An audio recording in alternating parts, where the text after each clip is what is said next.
За сайн байцгаана уу? Бүгдээрэнд нь орой минь хүргэе. За Монгол улсын хувьд эдийн засгийн хямралтай байгаа.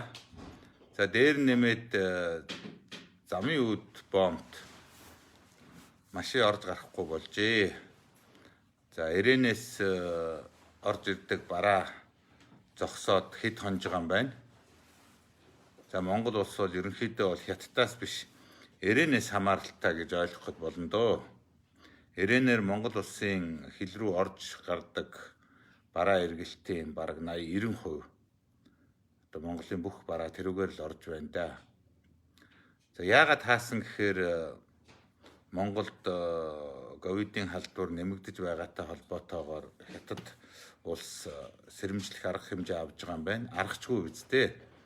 Хятад улс бол одоо дэлхийн том үйлдвэрлэгч орон маш том одоо зах зээл дээр нэмээд одоо маш их жуулчин авдаг. За тэгээд ковид хамгийн их эхэлж одоо гаргасан гэдгээрээ бас жаахан ад үзэгдэж байгаа улс. Тийм болохоор энэ ковид гэднийг юмнаас нэг салъя гэж бодож байгаа. За манай Монгол улс буруу арга хэмжээ авснаас болж бид нэр ковидтойгоо ингэж зуралдаж байгаа шүү дээ. Ялангуяа одоо хилээр орж гарч байгаа тэр машинуудынхаа жолооч нарыг юуны түрүүнд PCR шинжилгээнд хамрагдуулаад паспорт олгоод ингээ энэ хүн хамрагдсан, энэ хүн бичгтэй гээд хамгийн түрүүн орж ирсэн одоо нөгөө тарианаас нөгөө түргэн хоёр дахь одоо дозын түргэн одоо хугацаанд хийдэг тэр Спутник гэсэн вакцинаараа вакцинжуулсан байсан болвол тэр вакциныхаа бичгээ үзүүлээд орж болох байлаа шүү дээ. Гэтэл тийм арга хэмжээ аваагүй. Тийм болохоор одоо хятад улс манай жолооч нарыг авахгүй байх нь зөв шүү дээ. Тэгэхээр манай одоо улсын онцгой комисс, манай засгийн газар энэ гадагшаа орж гарч байгаа жолооч нараа хамгийн түрүүн вакцинжуулах байсан энэ бүх одоо ажлыг хийгээгүй хайжээ. Үүнээс болж одоо замын үд нэгсэндээ ирээн дээр маш их ачаа тэш одоо Монгол руу орж ир чадахгүй зогссон.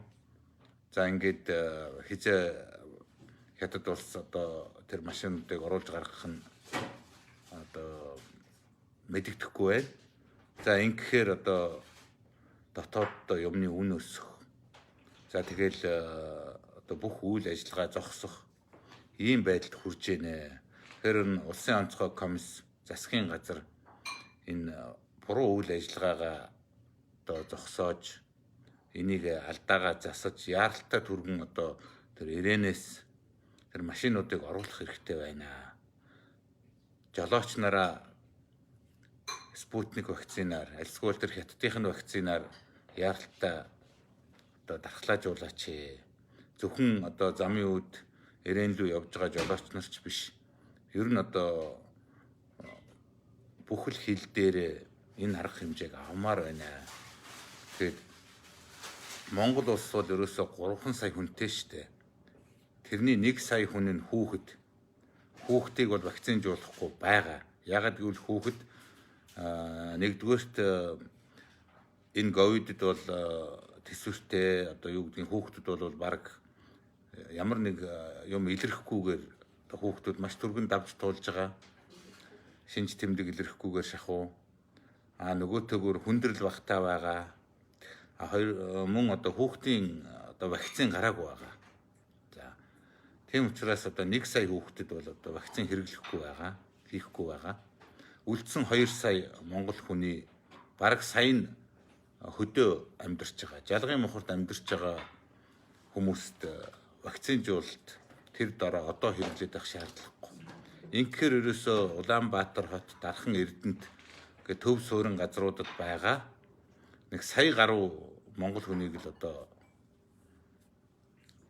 дархлаажуулах, вакцинжуулах ийм л ажлыг энэ засгийн газар зохион байгуулж чадахгүй шүү дээ. 1 сая хүн вакцинжуулж чадахгүй ийм унхаагүй, ийм дорой, ийм удаан, ийм одоо мунхаг, ийм мунаг засгийн газар бол бас л арай хэтэрч штэ. Эннээс болж одоо Монгол улсад одоо наад зах нь ингээ хятадууд одоо хилээ хааж явах жишээтэй. Наад захын жижигхэн өөрсдөө хийчих болох, зохицуулчих болох арга хэмжээнүүдийг авч чадахгүй байна штэ. Тэгэхээр одоо миний фэйсбүүкийн олон найзууд надад захиа өчөж байна. Энэ Монгол улсад энэ ковидын эсрэг авж байгаа арга хэмжээ бол үнэхээр одоо буруу байна. Энэ хөл хорой буруу байна. Өнөөдрийг болтол одоо хийсэн тэр олон хөл хорой ямар ч үр дүнгээ өгсөнгүй. Хий ард иргэдийг зовоолоо, хамаг бизнес орлогыг хаалаа, гадаадд монголчуудаа гацааж зовоолоо, дотооддоо одоо өчнөө одоо зүйлийг буруу хийлээ. Тийм учраас одоо энэ засгийн газарт улсын хурлаас бас арга хэмжээ авах хэрэгтэй байна. Тэгээ энэ холбогдох хүмүүс, хариуцсан хүмүүст нь арга хэмжээ аваач. Фэйсбүүкийн найзууд минь энийг одоо надад хэлээч гэж загсан бол тул би одоо энэ лайвыг хийлээ шүү. Түгээж тараагаараа найз нараа бас сонсож мэдэж арга хэмжээ авах эцсийн дүндээ одоо монголчуудын дийлэнх нь буюу нөгөө л жижиг дунд бизнес эрхлэгчид нөгөө л одоо ядарсан зүдэрсэн ард түмэн эн чинь л хамгийн их хохирж байгаа шүү.